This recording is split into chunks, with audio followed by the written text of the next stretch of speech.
I think we can set up a few extra chairs while we're getting started, and I just have to say, wow. Thanks a lot for coming. This is absolutely great. My name is Dan Bryan. I'm one of the Grumps, and we're delighted to see all of you here tonight. First order of business is to please turn off your cell phones. We would really appreciate it if you would do that.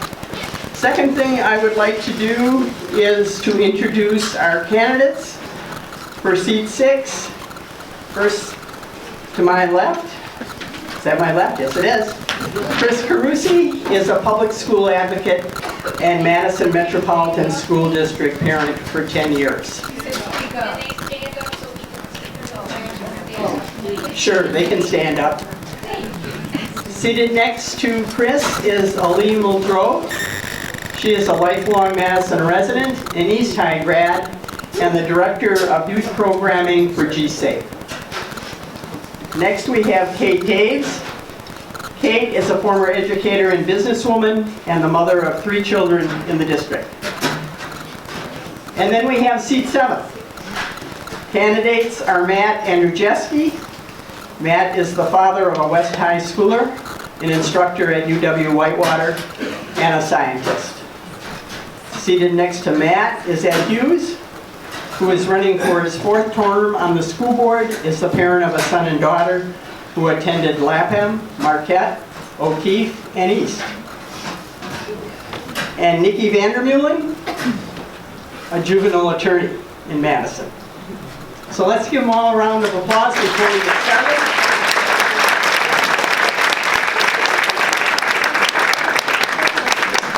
Thank you for running. We really appreciate a contest this year for 2 seats on the Board of Education. And before we go any further, I'd like to introduce a few of my colleagues, fellow Grumps. Ann Arneson is standing over by the door.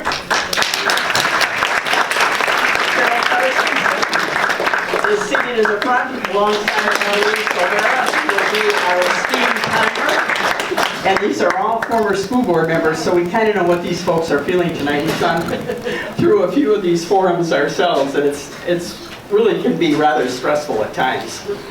And also, last but not least, our trustee treasurer, Bob Bryan, is here someplace, I believe, and he collects the money, and he's very important to Grumps. And I don't know where he went, but he's here someplace. If any of you are interested in joining Grumps, we'd really be delighted to have you as members. There's no membership fees associated with being part of Grumps. We are unabashedly pro-education, public education.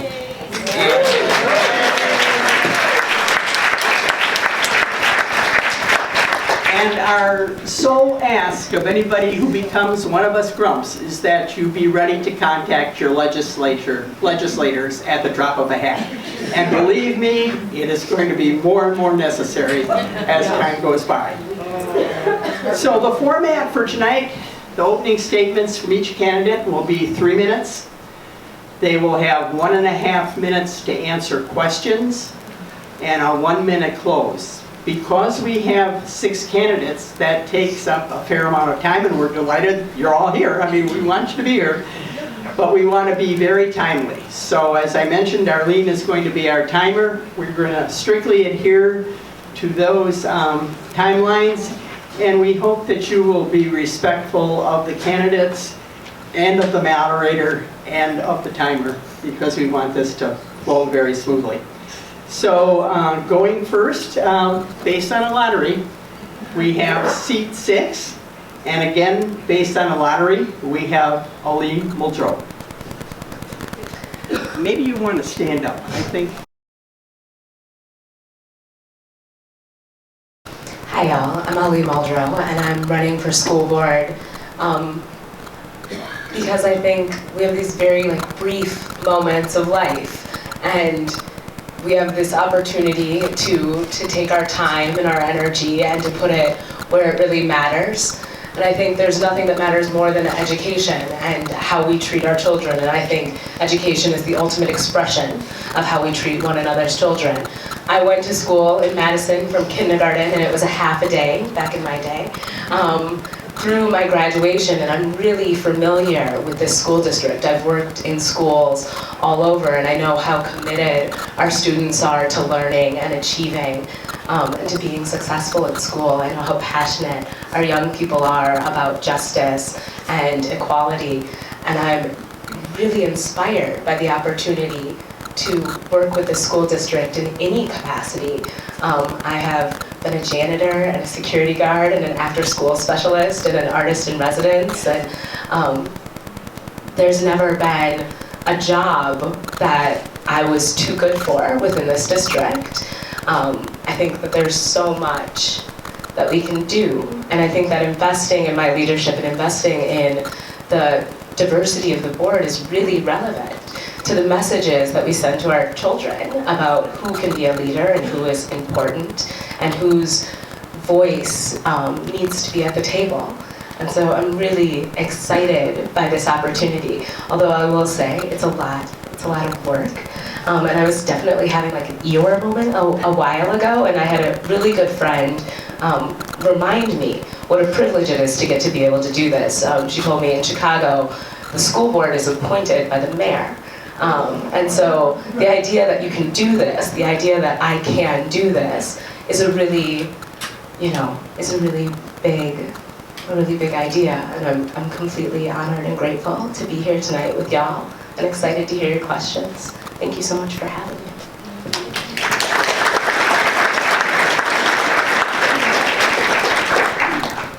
Great.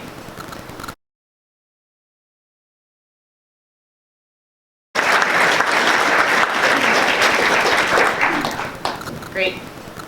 Hi folks, I'm going to try not to trip on my chair here. My name is Kate Toews. Thank you Grumps for having us tonight. And I'm running for school board because I believe in public education. I have 3 young kids. They're back in the back. They're going to disappear soon, but they're here to cheer me on. And right now they need their public schools more than ever. And their public schools unfortunately need us more than ever. We all knew that our state was no lover of our public schools, but we are, as of today, in a whole new world, I think, where our funding is uncertain and even basic support for the idea of public education is uncertain. The day after the election, I sat with my 7-year-old and I tried to explain what had just happened, and he watched me basically uncontrollably cry for the only time in his life he's ever seen that. And I told him that this is the moment for us to stand up for our values, and that there was no more important place to do that than our public schools. But our public schools need people who are willing to stand up for them right now and who have the experience to prioritize where our resources go and make the hard decisions that are going to be expected of us.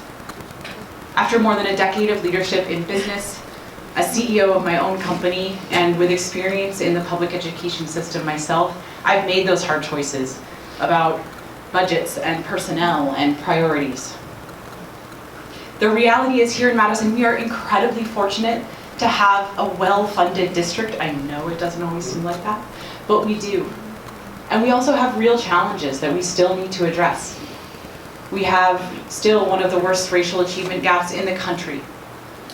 Our teacher morale is at all-time lows. In fact, our teachers here start out earning less than anywhere basically in the state or country. I spoke to our diverse candidates from UW this week from the teacher training program. They're the #1 training program in the country. They told me they won't even apply to our district to work. It's not attractive. I believe we need leadership at the school board level to resolve that, and my #1 priority is going to be to make sure that our kids continue to have the best teachers they can. We also saw a school board this week make a decision to charter a new school, one that does not meet our standards for academic excellence, for diversity, or for budgets. We're going to spend the next several years now investing our valuable time and money into a new startup school instead of into our existing schools. I believe it was the wrong choice for focus right now for us.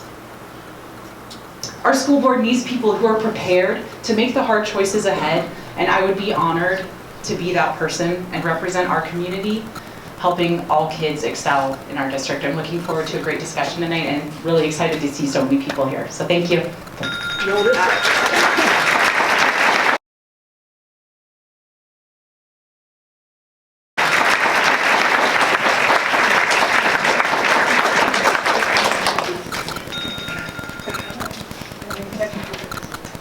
Cris Carusi. I want to thank Grumps for organizing this forum. This election is an opportunity for a much-needed community conversation about public schools and public education. When my eldest was in preschool, I began going to school board meetings because I was energized by the possibility of having 4K in our city. In the ensuing decade, I have only dug in deeper. I have attended dozens of school board meetings, and I have advocated and organized on a variety of issues. I strongly believe that I have the experience, the passion, and the dedication to be an excellent school board member. My passion for public education began long ago when I was a teacher as a Peace Corps volunteer in Nepal. There were about 40 kids in my class, and out of those 40 kids, 6 of them were girls. That experience brought home to me that education is a basic human right, and that we need to fight for strong schools for all.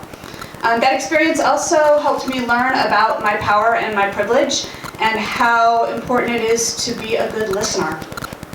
Since then, I've gone on to a career in sustainable agriculture, including farm-to-school work.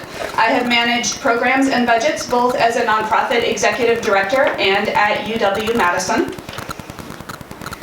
Most importantly, I have been a parent in the district for about a decade. My children attend Jefferson Middle School and Memorial High School. I have spent countless hours volunteering in classrooms and talking with parents and kids and staff. This engagement and these connections led me to dive deeper into the policy and program and budget decisions being made by our school board.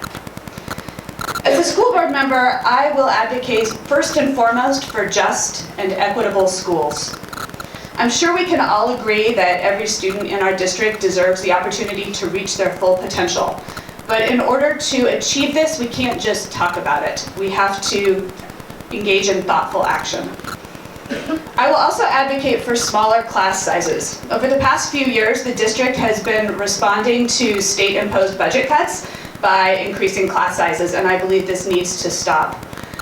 Small class sizes are a proven way to address disparities, both socioeconomic disparities and racial disparities, and it's also a way to help foster positive relationships between staff and students. Underpinning all of our district's work is our incredible staff, and we need to do the most we can to support them so that they can do their jobs well and meet the needs of all of our students. This means better compensation, but it also means a work environment that allows them to be professionals. I'm looking forward to a really good conversation tonight about how our schools can best meet the needs of our community. Thank you.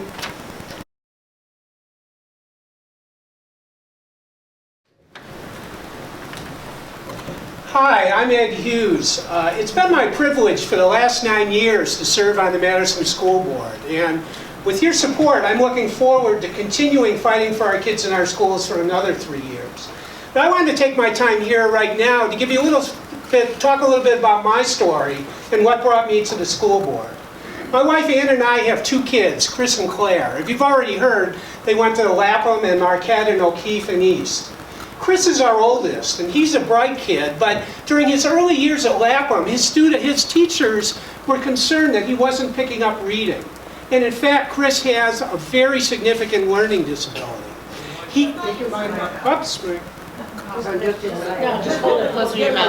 Oh, okay. A very significant learning disability.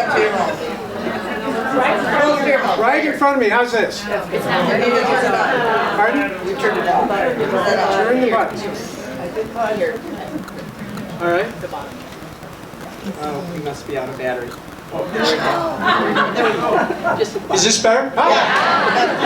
Should I start over? Can I start over? Okay. Chris has a very significant learning disability, and we as his parents did what we could. For 10 years, we advocated to get the right interventions and the right accommodations written into his IEP. And it was hard. I remember once I had a conversation with Chris's case manager at East, and I said, where do kids with disabilities like Chris tend to go to college? And the answer I got was, we don't know. We've never had a kid like Chris go to college. That really wasn't an acceptable answer to me. Chris ended up going to college. He went to Earlham, which did a great job with accommodations. He graduated with a degree in economics. Soon after he graduated, he got a job at Fidelity Investments, where he picked up a stockbroker license and where he still works today. He lives outside of Washington, D.C., with his wife and his lovely 2-year-old daughter, who's my granddaughter, who qualifies me for Grumps, I believe. And he somehow learned how to read, and he's reading books, long books for pleasure these days. Our daughter Claire had an easier time at school. She was a bright student and she had great work habits. And when she was at East, she decided she wanted to be a doctor. She went on and got her degree in molecular biology at Pomona College in California. And fortunately, she's back here now. She's in her 2nd year in medical school here at the UW. And actually, she's here taking a break from her studies, and she's here tonight. So, 2 great kids, and they're part of the reason why, and I know it sounds corny to say this, but every morning I wake up grateful for my undeserved good fortune.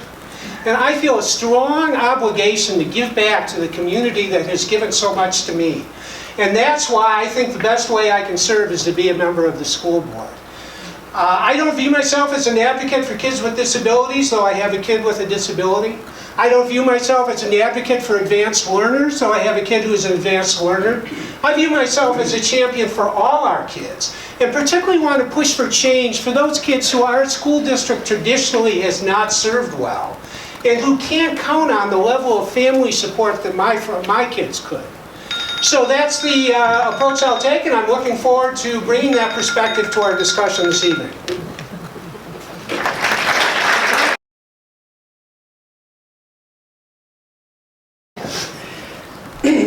Hi, pardon the voice, I've been battling a cold. My name is Nicki Vander Meulen. Can you all hear me? Yes.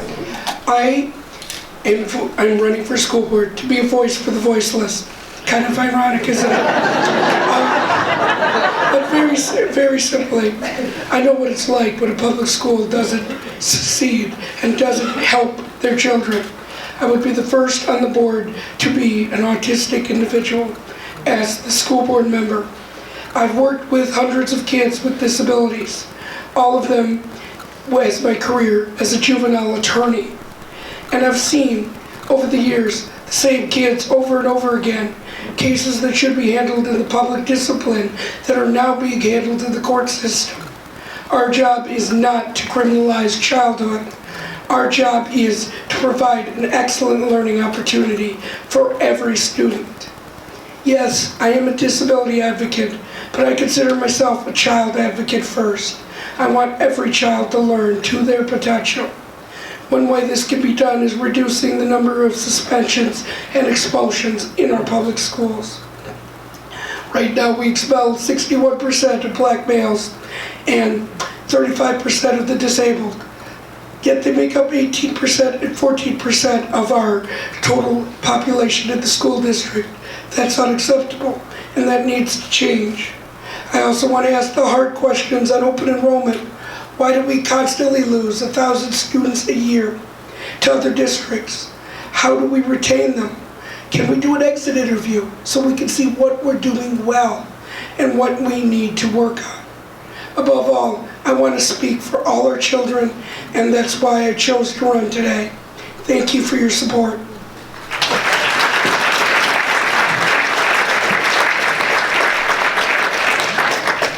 Hi everyone, I'm Matt Andrzejewski and I'm running for school board seat 7. I was going to say that you should just go ahead and vote for the person with the longest name, but Nicki and I tied, so.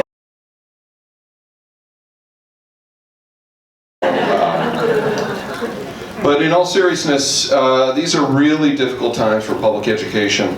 It seems like bad news keeps coming, funding cuts, attacks on teachers and unions, uninformed comments about students with disabilities, and the confirmation of an ill-qualified Secretary of Education. Good intentions, though, are not sufficient. Of course, every child and every student deserves a great education, but now more than ever, we require strong and effective leadership from our school board with new ideas and new perspectives. I bring a particular set of skills and experiences to the board because the status quo isn't cutting it. As a behavioral psychologist and neuroscientist, I've learned how to manage difficult behavior and affect positive changes in schools. As a concrete example, we shouldn't be debating whether or not to delay start time for middle schoolers. The science is unanimous. Kids this age need more sleep to maximize brain development. In my 20+ years of teaching at the university level, I've also come to understand how we must empower teachers and honor the craft of teaching. Teachers aren't the lifeblood or backbone of our schools, they are our schools. Just ask your kids. They'll tell you that it was a teacher that was most important to them. Teachers make Madison schools special, and we need to marshal any new resources, hint, hint, Scott Walker, we have toward our most valued professionals, our teachers and staff. Lastly, as a parent of an MMSD student, I deeply value our community schools. I've seen my daughter inspired by some of the greatest teachers around. I've also seen her worried about behavior problems in her classroom. Improving educational opportunities for the most vulnerable in our community, children of color, undocumented children, children with mental health and special needs, benefits us all. Investing in every student today isn't just the right thing to do, it more than pays back in economic and cultural terms. I've served on several boards in our community and have extensive experience organizing, planning, and implementing new ideas. I've worked with budgets and committees. I know how to get things done. The recent election and grassroots organizing around Madison have inspired me to apply my scientific experience and passion for education to close the achievement gap, to advocate for our incredible teachers, to enable social justice, and make Madison schools the best in the world. I look forward to a great conversation, and thank you, Nan and the Grumps, for organizing. Thank you.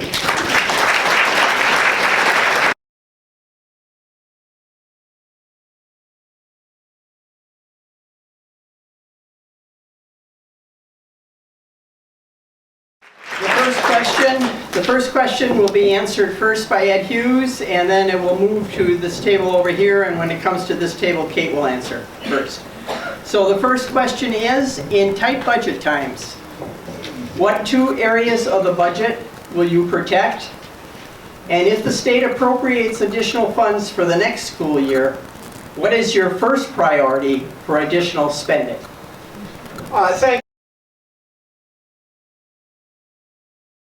Thanks, thanks for that question. Actually, as far as the budget situation goes, right now our school district, relatively speaking, is in a good position. In part because of the efforts I spearheaded, we were successful in passing a referendum in November, which allows us to exceed the revenue caps by as much as $26 million over the next 4 years. So fortunately, we're not going to have to look at what we're going to cut and what programs we're going to cut and who we're going to have to lay off. Instead, we're thinking about where are we going to invest the money we have extra in order to get a better education for all our kids. And so in terms of priorities, I think that the 2 priorities that have been kind of identified in our budget process so far are first really kind of upping the ante in terms of trying to get all our third grade students proficient readers. We know that reading by 3rd grade is a critical measure of future school success. We've seen good, promising results there, and we're going to redouble our efforts there. And then the second effort that we are concentrating on is making sure that our 9th graders, our students entering high school, get a good foundation and get started right. Because if you're slipping in 9th grade, your chances of graduation really drop down. So we really want to emphasize trying to make sure our 9th grade students make the transition to high school effectively. A minute and a half isn't much time. That's what we're holding you to. Okay. So where are we going? Does it go within the seat first? To the left, and then come right. Seat first, and then back over here. What I would champion in the budget, these are tough times, and I understand that. Yes, we have a surplus right now. I'm thrilled the referendum passed. That doesn't mean we should be fiscally irresponsible. What we need to increase is teacher pay. Number 1, we are nothing without our teachers. We never have been, we never will be. That's what the school is based on. And that includes SEA aides who are making under $15 an hour. Very simply, you can work and get paid higher in fast food than you can to be a special education aide. And in this day and age, that's just shameful. The other thing that I would like to protect spending on is restorative justice. Very simply, if we keep restorative justice in the school, I'm not going to see these kids in as a criminal attorney. I'd love to be out of business as a juvenile criminal attorney, because that means that our kids aren't suffering. Our kids aren't being put in the system too young. The other area, if there was additional spending that I would increase, would be art and music education. Thank you.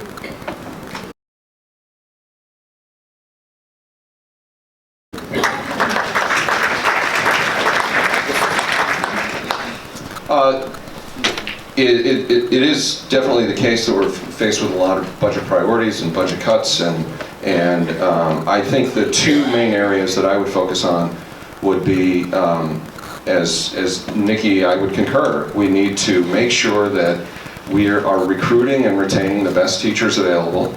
So my target would be to make sure that those folks are getting their due. The SEA and EA issue, I think, is also another no-brainer. We need to make sure that the educational assistants in our classrooms are being paid a living wage. They are at the front lines dealing with some of our most vulnerable students, and they really deserve our dedication and a better wage.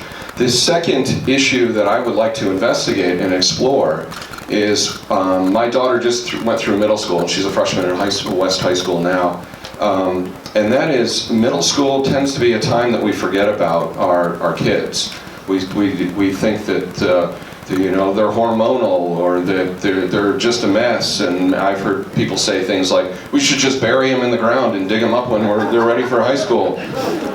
But it's an enormous opportunity, so I'd like to look at middle schools, especially extracurriculars and maybe sports programs.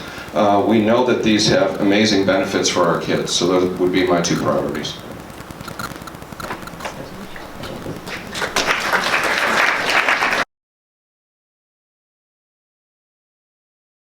A lot of the same themes tonight, I think, especially around teachers. And the reason you're going to hear it, particularly for teachers, is our teachers start out making less than most teachers in the country.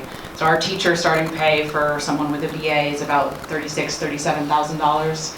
Milwaukee is about $43,000, $44,000. Sun Prairie, Middleton, they're $39,000. La Crosse, $42,000. Right? So our teachers, our educators here in Madison, Wisconsin, where we value education so highly, we are not putting our money where our mouth is. So for me, number one, educators, all of the educators in the building. I've worked in a lot of organizations, big and small. I've never seen an organization work well if the staff do not feel empowered and supported. So we need to do that. That's not just pay, that's also a lot of other wraparound support and recognition for our staff. So first that, and then the second, I think, I've got young kids. We talk about this idea of chasing the gap. And so for me, investing in early childhood education is a great way to make sure that we intervene with kids that are coming in realistically to our schools with vastly different literacy and numeracy levels, and making sure that we're keeping our class sizes small at that early K, 1, 2 age, to make sure that we're not chasing that gap all the way through.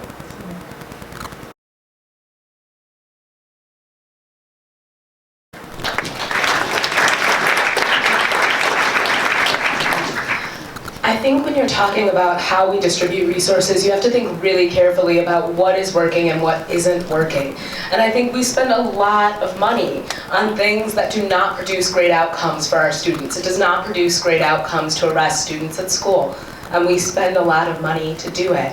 I think that really being considerate of the achievement gap in terms of the opportunity gap and how we invest in making sure that students have the opportunity to pursue any avenue that interests them and to do so with the full support of their community is really relevant. I think when you think of how disproportionate our juvenile jail is in terms of students of color who are incarcerated or students of color who are arrested at school, you can think similarly about the underrepresentation of youth of color in theater programming or in study abroad programming. And so I think investing in, having a really intelligent approach to what is working for our students and what is producing the best outcomes for our students. That's the analysis I want to bring to the board, and I think we need to look at things in a really thorough and intentional way in terms of examining, how do we use our resources efficiently and intelligently to make sure we're promoting the best possible outcome for all students.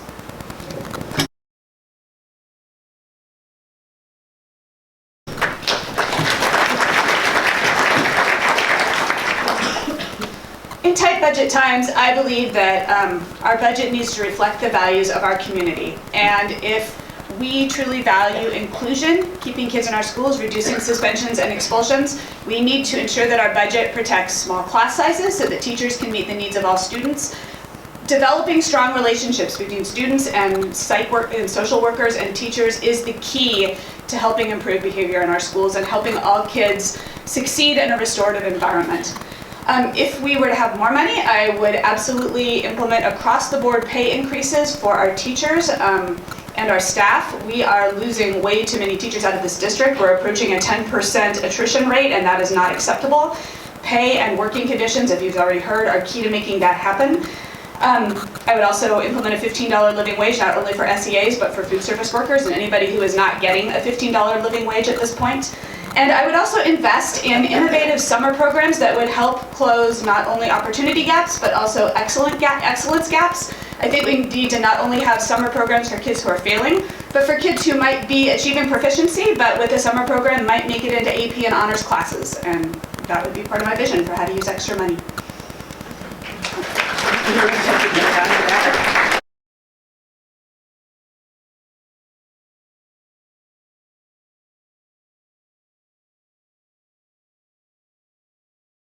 And Matt will go first on this question. Having armed police officers, educational resource officers in our high schools, and the Personal Pathways initiatives have both generated controversy. What changes would you make to how the district and the board handle controversial issues? How will you communicate with parents in the broader community and use their expertise?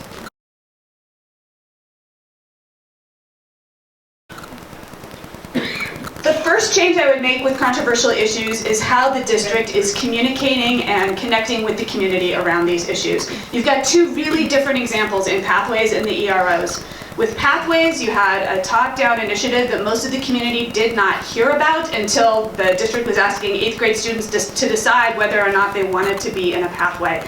There are a lot of concerns with the Pathways program. A lot of people in our community are very worried about asking 8th grade students to choose a career focus in high school when we don't know what the economy is going to look like by the time they become adults.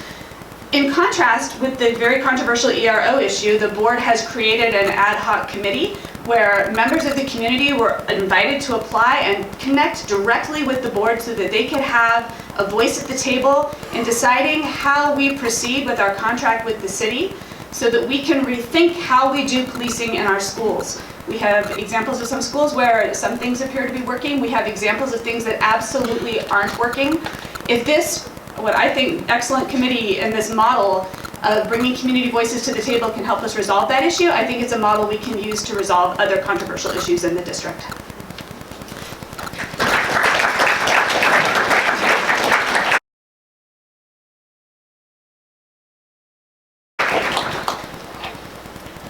I've said a few times now that the part of the reason that I'm running for school board is because I want to inspire our community and folks who have historically not felt like they have a seat at the table to show up. I was part of the conversation around the EROs, and part of that conversation for me was inviting as many people as possible to be part of that conversation and to participate in it fully.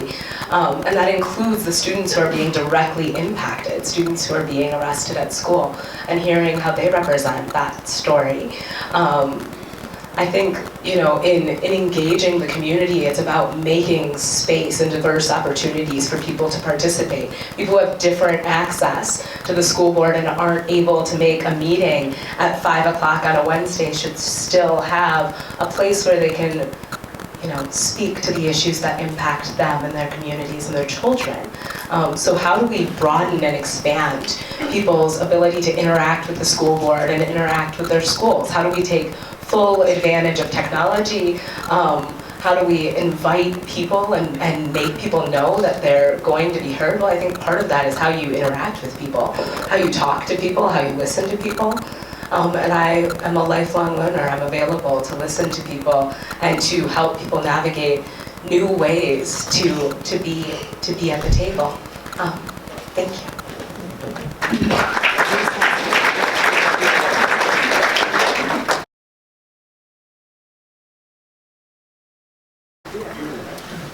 So in terms of controversial issues, my first job out of college was as a mediator in a public high school, actually, in Boston. And that skill is something that I still hold very dear to my heart. It's come in very useful in very many settings over the years, but listening to people with different opinions is, I think, one of the most important jobs of any elected official. We represent an incredibly diverse community, and no matter what your political beliefs, at the end of the day, your kid's experience in school is the thing that matters most, and all of us, no matter where we end up, need to be available to hear that. So I think that's kind of one point. The other is, you know, as I look at our organization, MMSD, it's a 4,000 staff person organization. We have a lot going on. We have a new literacy curriculum, a new math curriculum. We have pathways. We're aligning curriculum across the high schools at the same time. We may be changing middle school start time. We also are rolling out new early childhood education formats. So, you know, there's a lot going on. I think one of the challenges for us as parents is to keep up. And I know it's a challenge for staff in the school to keep up. I would love to bring more focus to what we're working on. If we as a community can say, here's the one thing we have to get right over the next 3 years, let's focus on that. Let's have a process where we can engage everybody in the community. Let's have a process where the staff in the schools are supported over years, where they know what is expected of them, and they have, you know, 2, 3, 4, 5 even years to really deepen a culture in the school. You want to get back? Okay.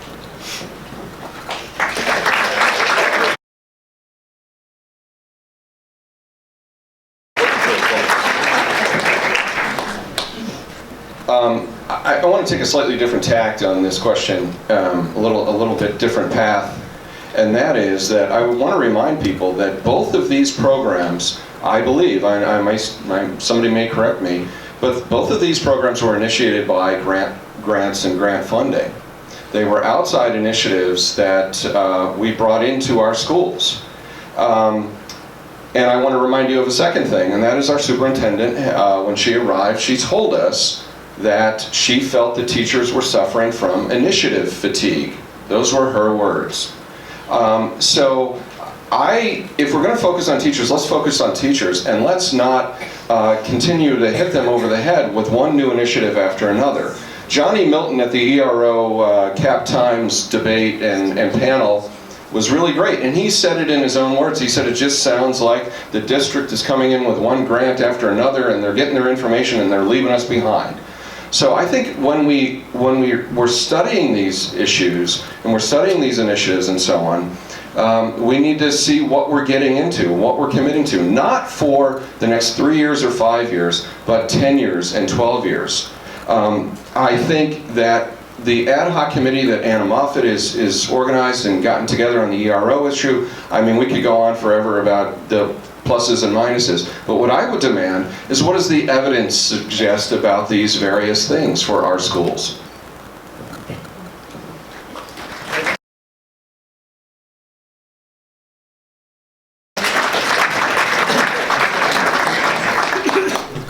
Thanks. There's a lot to respond to. First, we as a school district can do more than one thing at a time. We have a lot of skilled people. We have a lot of challenges. We have a lot of things that we have to address. And we have a lot of stuff going on that's going to benefit our students and should continue to work on to continue to benefit our students.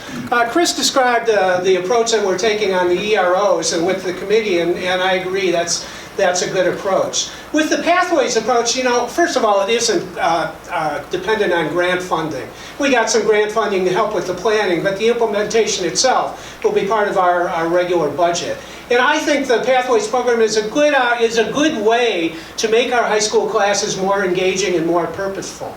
And it hardly matters what the particular pathway is. It's a way of organizing a student's learning so that they can learn in a smaller learning community, so that they can, the teachers that they have can collaborate with projects, they can do more things out of school. So it holds a lot of promise. That said, I think that we need to listen to the community on that, and my view is that we ought to slow down on the pathways. We have the first one going, it's health sciences, it had a healthy sign up, and let's see how it works. Right now the proposal is we'll get a second pathway going in the second year. I don't think we should do that. I think we should stop and look and see how the first pathway is working, talk to each of the high schools about what a next pathway might make sense for them. I think social justice would be an interesting pathway. But in any case, let's take our time and learn from the first pathway and then see what happens.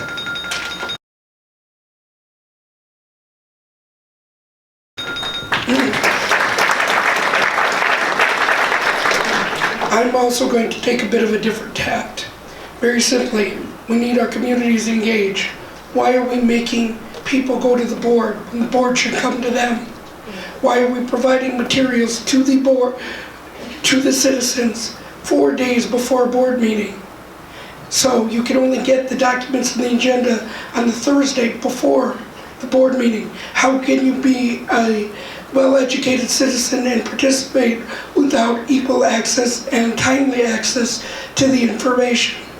Additionally, on handling challenging subjects such as EROs and pathways. One, you go and you do community forums. You meet with the parents every time and you ask, how does this work? And not, as Chris was saying, at 5 o'clock on a Wednesday. Let's try Saturday. Let's try a day that works for the majority of people. As for EROs, I come from a different tact. I'm not against EROs, because we need to keep our schools safe, but they need training. As an individual with autism, I know what it's like to be misjudged. I know what it's like when you need a behavior education plan and when no one reads that plan. When you see every one of your juvenile clients have trouble with the EROs because they failed to make accommodations. Those are issues that we need to address, and address them through community involvement.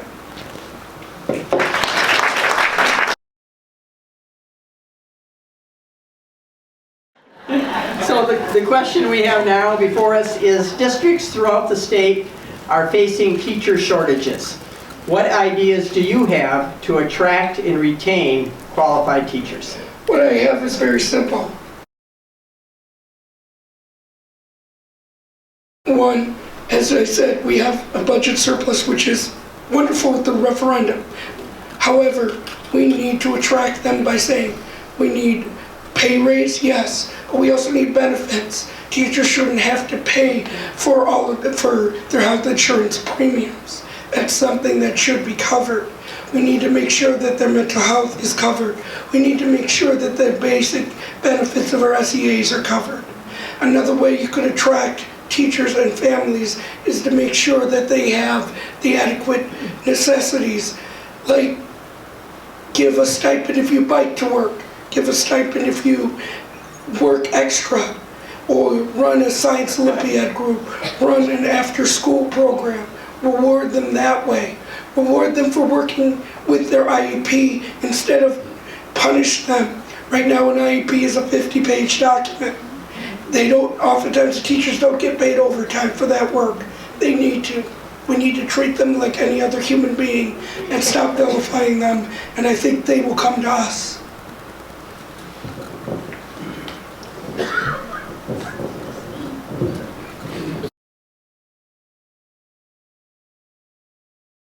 Is it me now? Yep, you're Oh. All right, I'm confused about the order, but that's okay, that's okay. And I really liked the applause, but that's... I'm the moderator. You're right, Nan, I'm sorry. So attracting and retaining teachers, you know, it's about budget choices. That's what we're talking about here. we might want to turn the debate, or I'm going to turn the debate a little bit to, again, this pathways issue. This is a budget item. This is a line item that we're going to be spending more money for. When we approved, or when the board approved the Isthmus Montessori, we're talking about more money going to that school than other schools. We're talking about Badger Rock Middle School getting more resources than other schools. So we have to make better choices. We know that we need to increase the pay of teachers, but we don't need a lot of newfangled, new fancy stuff. It turns out that if you want to teach reading, okay, you use phonics, the old way. You remember how you sound out the words? That's the best way to teach reading. And it's fairly straightforward. And so we don't need a lot of newfangled fancy things, new initiatives, and so on. What we need good teachers. And we need to pay them well and make it competitive. So that's where I think we can retain and address these teacher shortages. That's how I do it. I'll leave. Wait, no, that's Ed. Oh, Ed. Yes, thank you.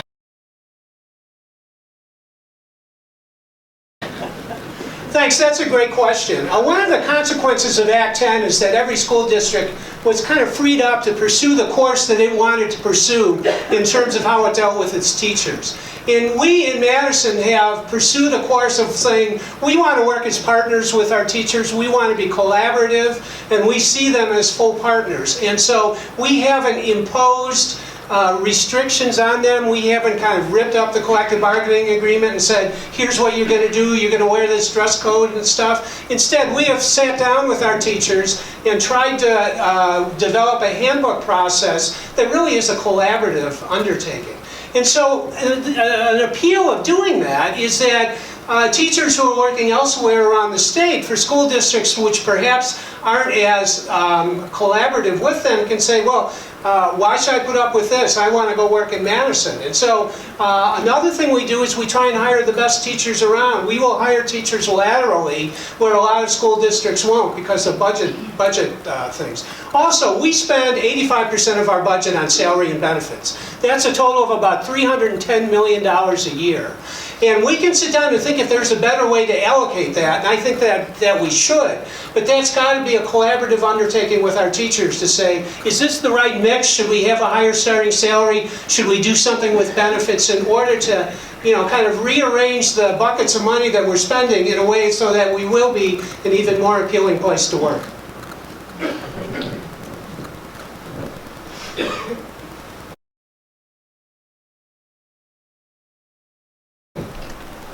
I had my first African American teacher in college when I was taking psychology at MATC with a professor named Brandy Cage. And she rocked my world. She totally understood where I was coming from, and she related to my identity in a way that no other educator ever had. I think that we can tackle how we recruit and include people in education by looking to our students. How are we positioning our young people to fulfill roles within education? And how are we growing our own diverse body of educators? I think, talking about a social justice platform or an expansive relationship with how students learn is really, really relevant, and what students are allowed to see themselves become. I think that our approach to an educator shortage should be to transform who is currently within that role, to make sure that teaching is an inclusive profession, that all of our students see themselves as capable of that kind of leadership, that they value their educators and feel valued by their educators. And I think part of that is creating a really competitive package for educators and a really creative package for educators, something that includes stipends, maternity leave, and access to early childhood education for their own children.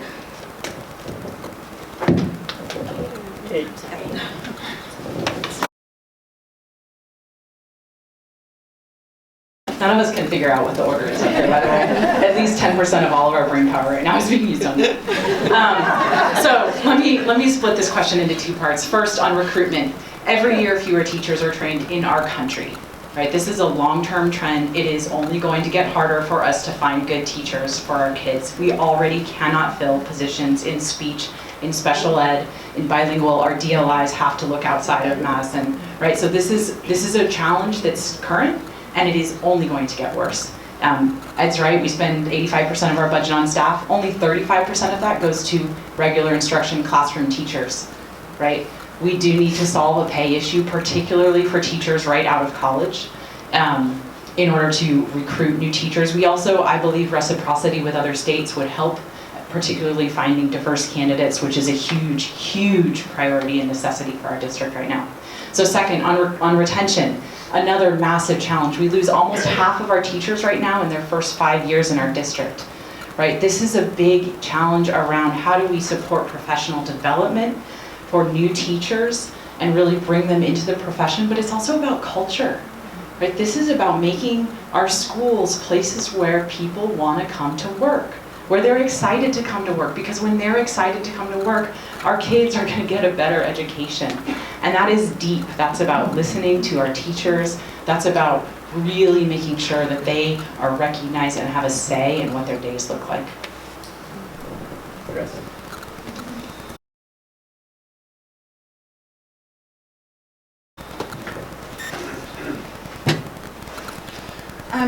I appreciate Kate bringing up the shortage of people going into teaching, and I want to start by saying that I am opposed to loosening licensing requirements for teachers to deal with that problem. We should not be loosening licensing requirements.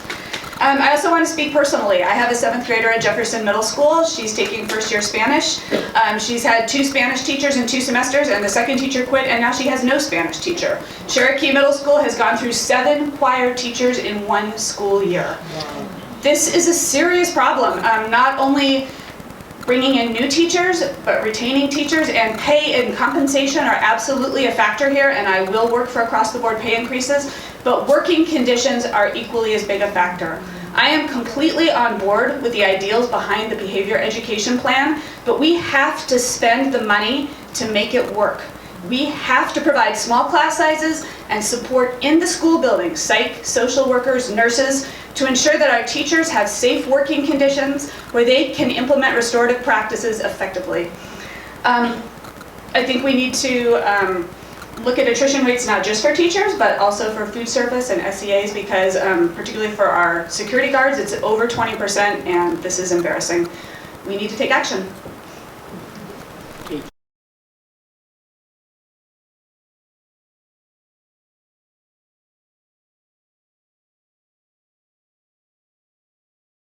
About this one.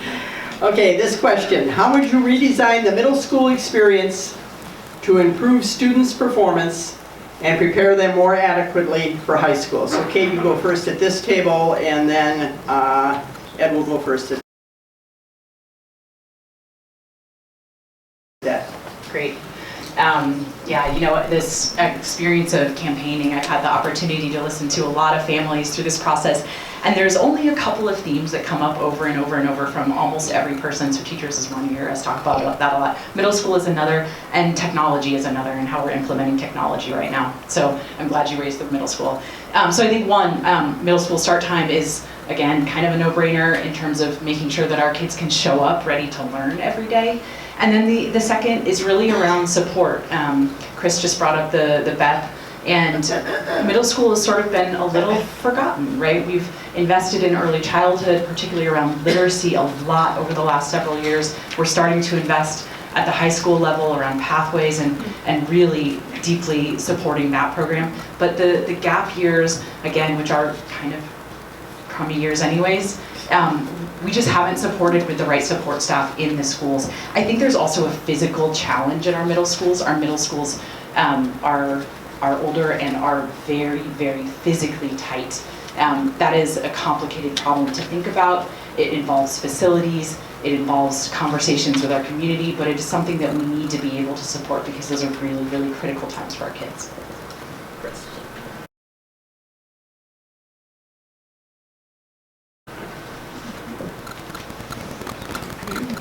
So as I said in the last question, I have a middle schooler, so I am deeply engaged in the middle school experience right now. I think one really important piece of the middle school experience is building community in our schools, and particularly working with kids to prevent bullying and prevent harassment, both of which are serious problems in our middle schools right now, and that includes sexual harassment. It is going on, and I feel like the BEC is not strong enough on bullying, harassment, and sexual harassment. We need to make changes. We need to ensure that we are creating a safe environment for all of our kids to be in middle school. I would ensure that we have really great arts and humanities programs in middle school, because often these are classes that get kids excited. Middle schoolers love to talk about social justice. They love music, they love art. We need to make sure we are continuing to offer those classes in a meaningful way so they continue to love school. Kate mentioned initiative fatigue. I have seen this clearly in the middle schools at Jefferson. I think next year they're talking about having both DLI and the technology plan come into the school at the same time. We need to think very carefully about what we're asking our middle school teachers to do, because their ultimate job is to nurture kids in a really tough time of life and make school work for them.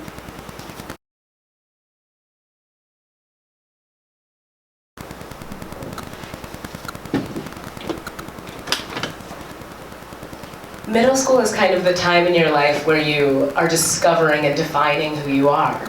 And one of the reasons I am for Montessori education is because I believe truly and deeply, and this is my personal experience, that there is no one way to teach reading that works well for every single student. I had a really good friend tell me a few years ago, if somebody had told her that cooking was chemistry, she would have understood that she understood chemistry.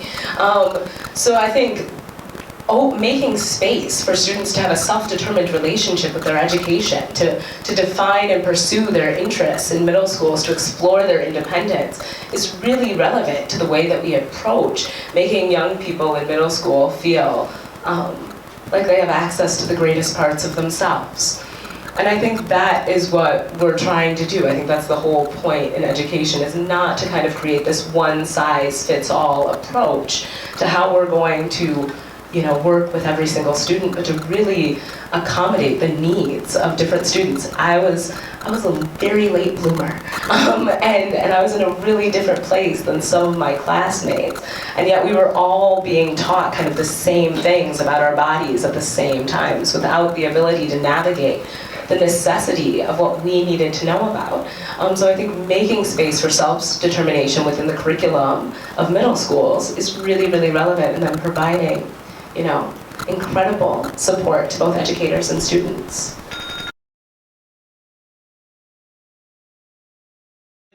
To change the start times, it's not as easy as just saying let's change the start times. We're working on it. It may take a while, and it may cost some money, but that's something that's in the works.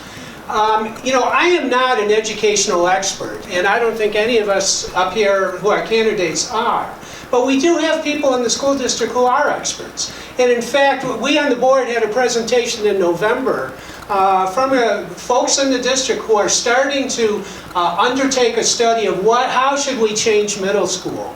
Let's look at what the characteristics are of an adolescent learner and how we can best match those characteristics in order to give them a better learning experience. And we are going to get a report back in March about the recommendations for, here's the types of changes we think that we should make in middle school. So all of you who are interested in middle school, please pay attention to that and share your input, because that is something that is in the works that we'll be working on, and it would be unfortunate if once we get some recommendations, people stand up and say, well, why weren't we involved in this? Let's have more input. Give us your input now.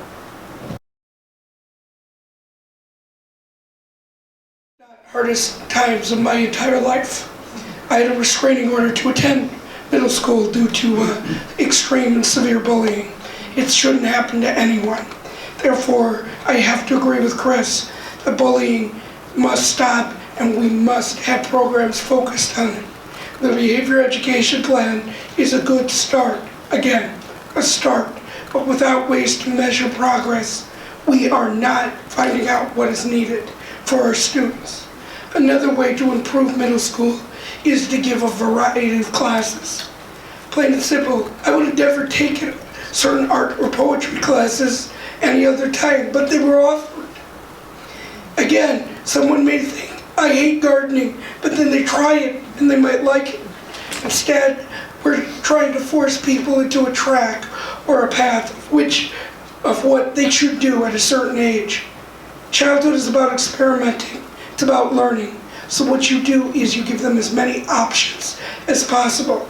You also increase the funding on guidance counselors and social workers, so that way you can support all students, whether they be bullied or have mental health issues, or just happen to be having a bad day. With that many hormones at the age of 13, things are going to happen.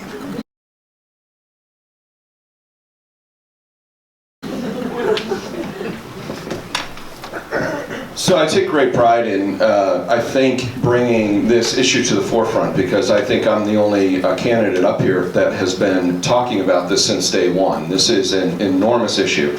And while I agree with a lot of what people are saying up here, I want to let you know that I was a teacher. I was a secondary social studies teacher. I have a master's degree in education. I have a PhD in psychology. I teach in the school psychology program at UW-Whitewater. So if we want to talk about expertise, I think I have a little bit of expertise on this.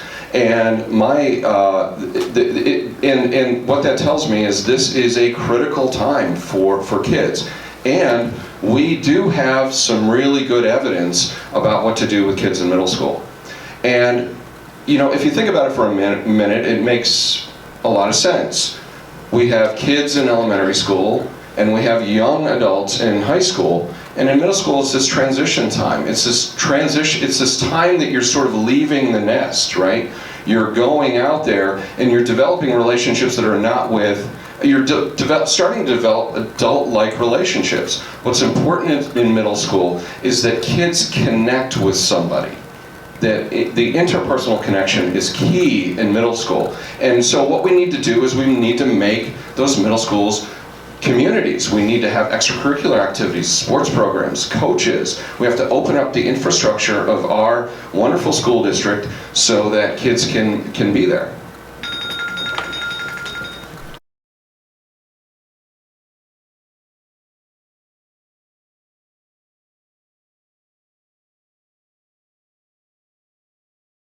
Cris is first at this table. The question is, children do not learn on empty stomachs or with fear in their hearts.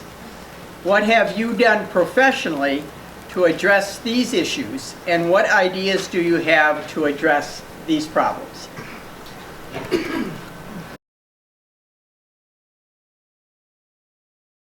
I had a few moments on every other question to think about what my answer was going to be. Time has come.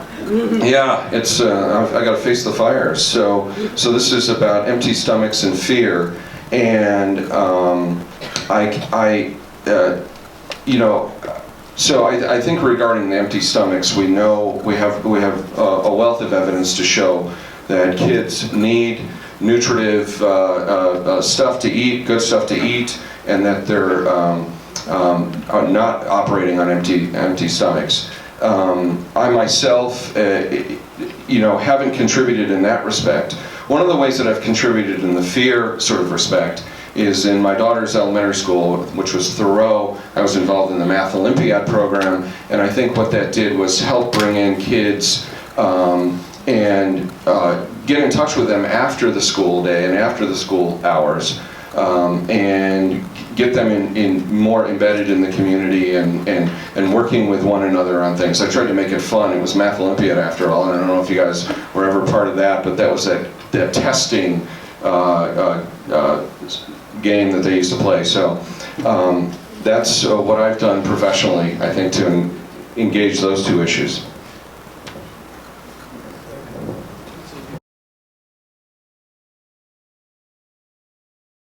I think so.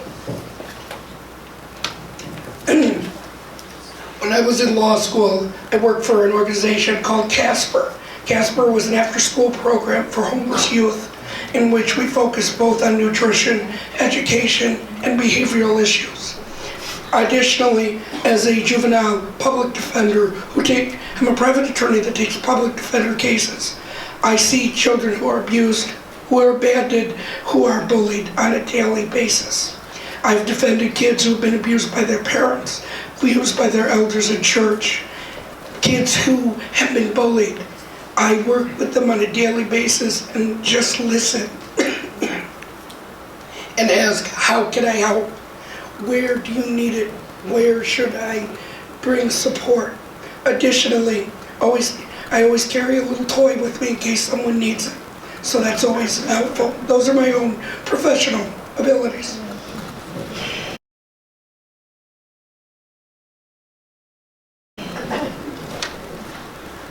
Thanks. The condition with which our kids come to school for learning is obviously a critical one. I mean, I'm a lawyer. I do utility regulatory stuff. I don't do a whole lot in terms of my professional life, but I think my professional life encompasses my work on the school board. And I think that one aspect that this question raises is the key role that our public schools play in our communities. And our public schools really are our default social service agencies. That's where kids come for warm and nourishing meals. We give them food even when school isn't in session. We have our teachers, God bless them, who wrap their arms around their kids metaphorically to try and deal with, when they come stressed by trauma and really in need and in no way of learning.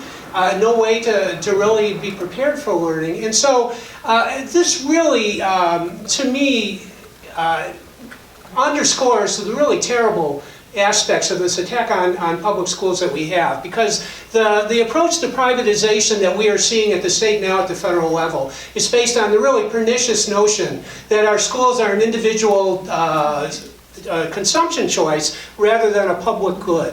Our public schools are absolutely a public good. That's where we provide the services to our kids that need them, and we have to do everything we can to make sure that our schools retain their key role in our communities.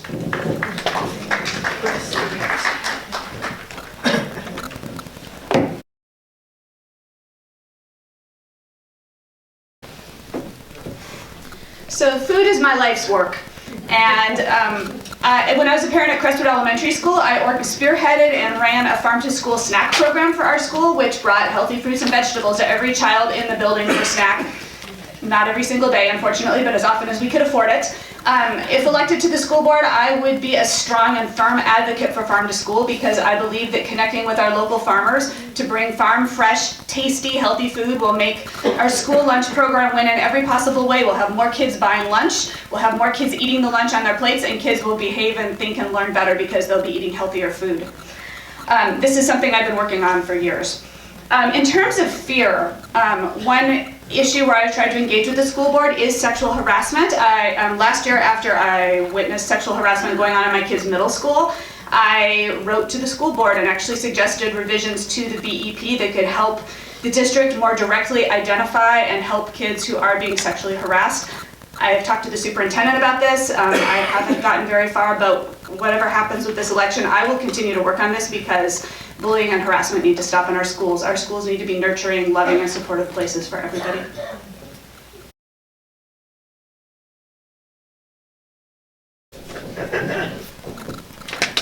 I work predominantly with LGBTQ youth of color, and I think the amount of harassment and humiliation that my students are up against on a regular basis is unacceptable. But I think responding to that harassment is one side. The other thing to do is to have students rooted in an education that teaches them to value people different than themselves and to interact with people consensually. It's one thing to react and respond to sexual harassment. It's another thing to engage students in learning how to be consensual. I was at an elementary school a few years ago and they had a no touching rule. And I thought, man, that's impossible to enforce. And also, what does that teach, right? Like, we have to get back to that question. What does it teach to have no touching at school versus to teach students to ask before coming into physical contact with another person?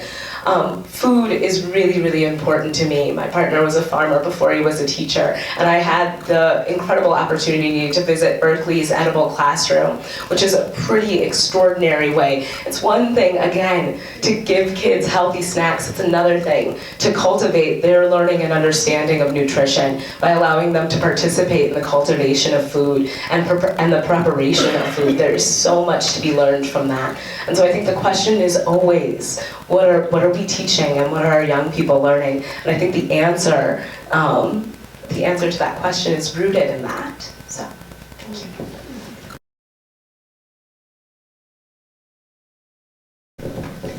So I've worked in the food sector for the last 10 years, and my last job was CEO of a company that makes food for older adults who are homebound.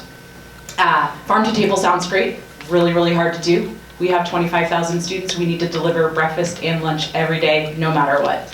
I firmly believe we can be doing better on our food, having fresher food, having higher quality food, but we need a pragmatic way to do that.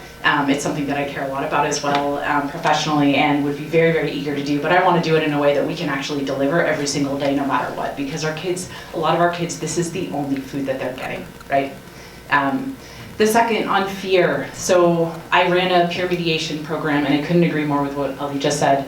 When I worked in a public high school, I didn't do the mediations myself. I recruited kids. I taught them the skills so that they could do it themselves, so that they could listen with respect, so they could intervene before there was a fight or knives or worse that were used at the school I worked in.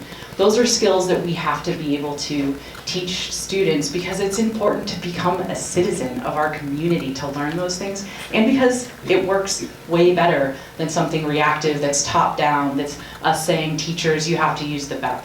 Right? We can teach those things. Students can learn those things. I've done that professionally, and it was an incredibly profound experience. Would you all please stand up, and would you pass the mic to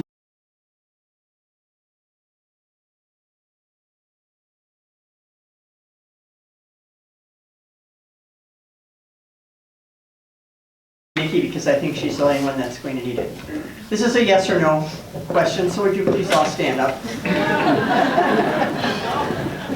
Please listen carefully.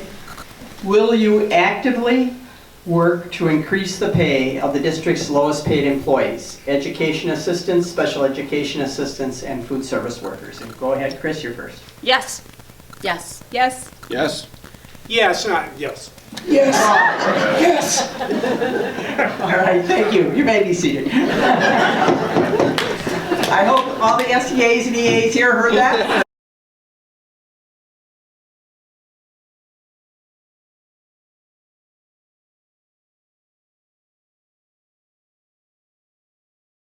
Was the key word there.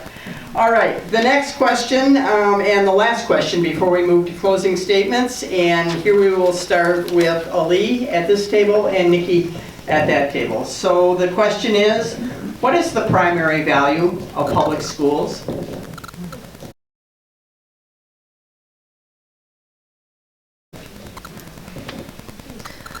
I think of schools as where you make the playing field equal. I'm sorry. I think of schools as where you make the playing field equal. It's this incredible opportunity to provide access to everyone to the best parts of themselves. The ability to cultivate the brilliance of children and to invest in our children and to teach our children to treat each other well and value people who are different than themselves, to be thoughtful and creative and original. That is something that defines us as a community. I think the way we treat our children says a lot about who we are. And the way we treat children who are not like our own also says a lot about who we are. I think our ability to uplift the intellect of young people and to help to empower young people to navigate the future with skill and intelligence is one of the most important things we can do. I think that our schools are incredibly important, and no matter what you care about, no matter if you're hoping that we have cleaner energy, or if you're hoping that we are a less violent community, or if you're hoping that more people are informed accurately when they go to vote, it starts at school.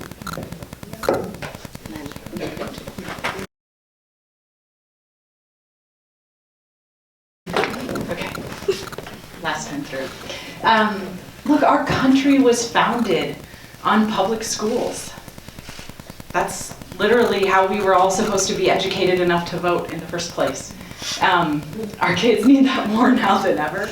I started this evening with a story about talking about, you know, my son and this election, and how we've talked about values in our household. And the reality is our public schools are still the only place that people, not just kids, people different from one another, from different classes, language backgrounds, religions, all of these lines that divide us, our public schools are still one of the only places where we come together across those lines.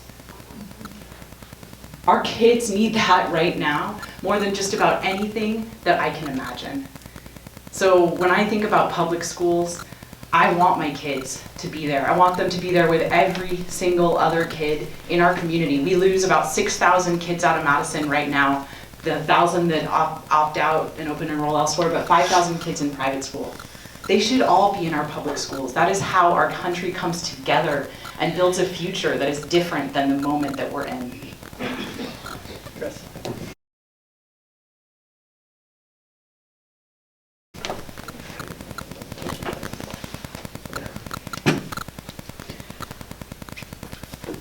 I value, the primary value of public education is democracy. I think it's teaching our kids to go out in the world and be able to understand what an oligarchy is, or understand what a totalitarian regime is, not just to go out and get a job.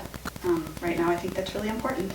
It's also to teach our kids critical thinking skills, to teach them how to be lifelong learners. It's to give them an opportunity to experience all kinds of diversity across cultures.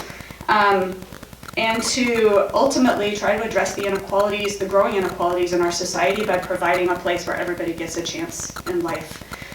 I think privatization, charter schools, voucher schools, currently at the state level and probably increasingly at the national level, are a huge threat to everything I have just stated. We've seen increasing segregation with both charter schools and voucher schools. We see a lot of rote learning in these kinds of schools. We need to take this seriously. If we truly value our public schools as a foundation of democracy, then we need to value our community, neighborhoods, and schools, and ensure that we have strong schools for all children.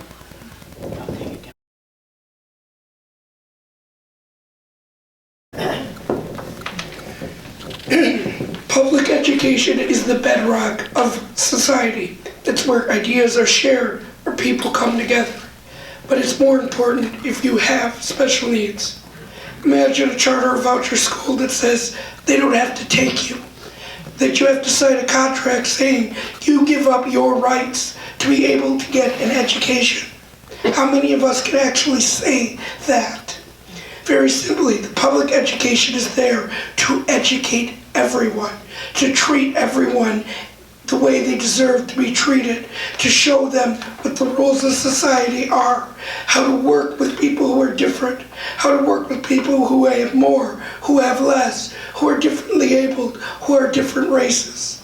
And I'm sorry, the constant charter and voucher movement does not represent those values. Instead, it focuses on for-profit, it focuses on money, it focuses on taste you to a test.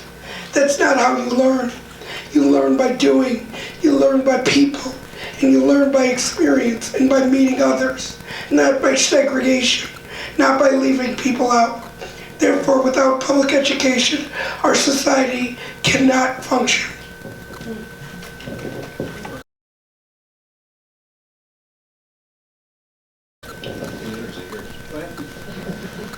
So the primary value of public schools is the question, and I reminded of a scene from the movie Breakfast Club. You guys remember that movie? Do you remember the movie? And the scene when the custodian goes into the basement and finds the assistant principal and the personnel records? Yep. And the assistant principal says, something like, you know what keeps me up at night is that this generation is going to care for me. And the custodian says, don't count on it. So I would like to echo. In fact, I wrote it down. I have evidence here that I wrote it down. The primary, I think, value, I'm going to echo what Cris and Kate says, and this is about democracy. And that's why you guys are here tonight, is that our public schools are a public good, and they are for the public, by the public. And that's what's important. And that's the primary value of public schools, is that we get to decide how our kids are educated and what's going to go on with that. And that's the best way to do it, right? That's how we were founded, as Kate says, and as Kate said, and that's how it's got to continue. The primary value in our education in our public schools is democracy.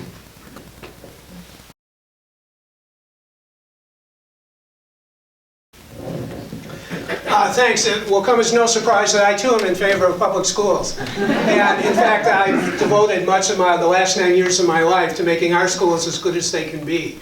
Our public schools in Wisconsin were instituted in 1849, a year after the state, Wisconsin became a state. And back then there were three principal purposes for the public schools that the state invested in. One was for students to learn the skills they would need to in the rapidly technologically evolving society they were in. The second reason was to help acclimate the new immigrants to the state who were coming from Germany and from Ireland, in order that they could fit in and understand the mores of the state. And the third was so that they would be prepared to assume the responsibilities of citizenship. Those three purposes for public education still exist, but I think today there are three more. One, as I said earlier, is that public schools exist as our primary social service agency for kids in need these days. The second is they're the way in which our kids learn to get along with other kids. You know what? They are the source of how our kids learn the social skills to function effectively in a diverse society. It prepares them for the life they're going to live. And the third reason is that they are the primary generator of social capital. And I can't really go into it, but read Robert Putnam's book called Our Kids, that really sets out how important it is to find mentors, teachers, and coaches that will take kids under their wings in our public schools. We are going to do closing statements in just a second, and we will start with Nicki and just move right on down. We'll make it really easy for the closing statement.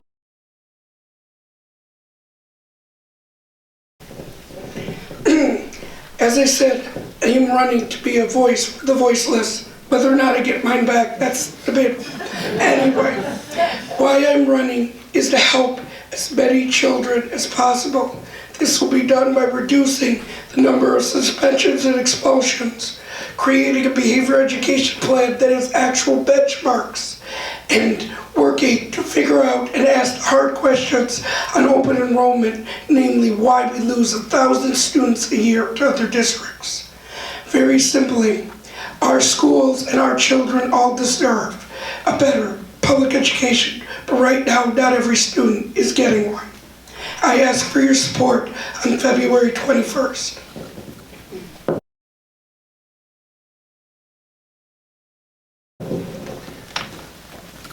Thank you. Public schools are under attack both in our state and across the nation. And I think our best response is the quality of the education that we provide. We in Madison want to be the model of a thriving urban school district.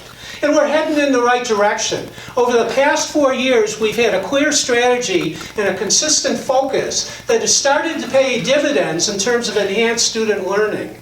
And I'm gratified by our progress, but I'm not satisfied because there's so much more that we need to do. I'm running again for the school district because I think the next 3 years are critical to our school improvement efforts. I think that my continued service on the school board will help us achieve our ambitious goals for our students. It will help ensure strong schools for a strong Madison. I know the issues, I know the schools, and I know the stakes. I'll tackle the tough issues that come before the school board with insight and judgment, and I will fight the political attacks on public education as a fierce champion for our kids in our schools, and I welcome your support.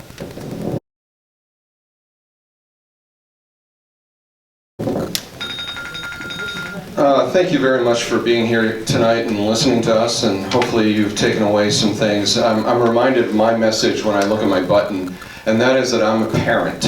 I'm an educator and I'm a scientist. And the message that I want you to take home tonight is that those particular things, I think, give me a particular perspective and a way to really dig in. Because in the next few years, we're going to be dealing with problems that we haven't dealt with in the past. There's going to be changes in laws that are coming down. There's going to be all sorts of things that we're going to have to deal with.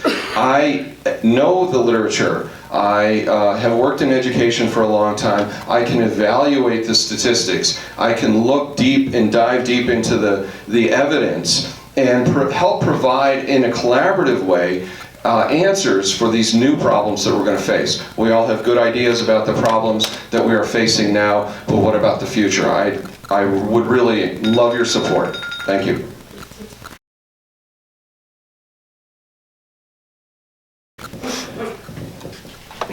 So I believe we have all of the right ingredients to be one of the best districts in the country. Look at everybody here tonight. We have this engaged community of not just parents, but also grandparents and even just citizens.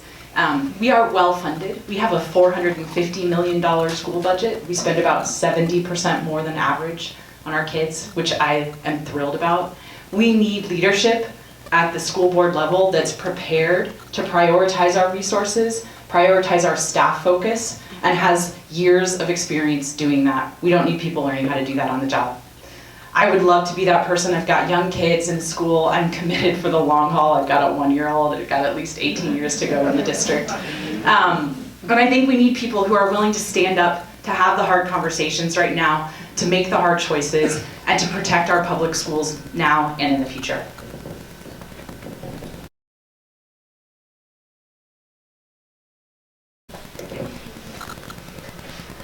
This is not the time to hope that our schools get better.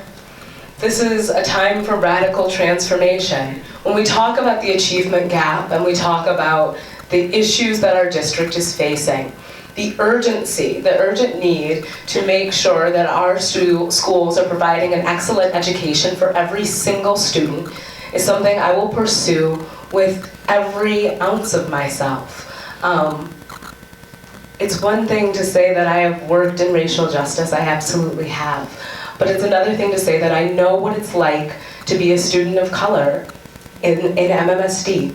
And I think part of valuing our students is valuing a diverse board, is making room for new people to have a place at the table, to be part of our leadership. And I think that teaches young people something. So I'm hoping that you all can be brave and you know, really encourage our district to be at the forefront of inclusion, and I think that starts with the board.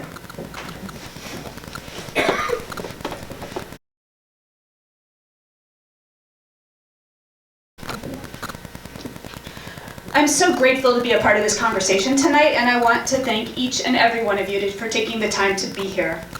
Madison's public schools are already strong in many ways, but we need to continue to improve. There are powerful people who want to gut public education. Some of this is obvious, like vouchers and private charters. Other so-called reforms are more subtle, treating children as numbers on standardized tests instead of as people who need to be valued and encouraged and nurtured. One-size-fits-all approaches to instruction that take the joy out of teaching and learning. Public schools are the backbone of our democracy, and strong schools for all children are our best hope for stemming the tide of privatization. I'm not afraid to dive into the complicated details of school policy and budget, and I have spent the last 10 years doing that. And that's why I'm asking for your vote for the Madison School Board. I'm ready to hit the ground running, and I hope you'll join me. Thank you.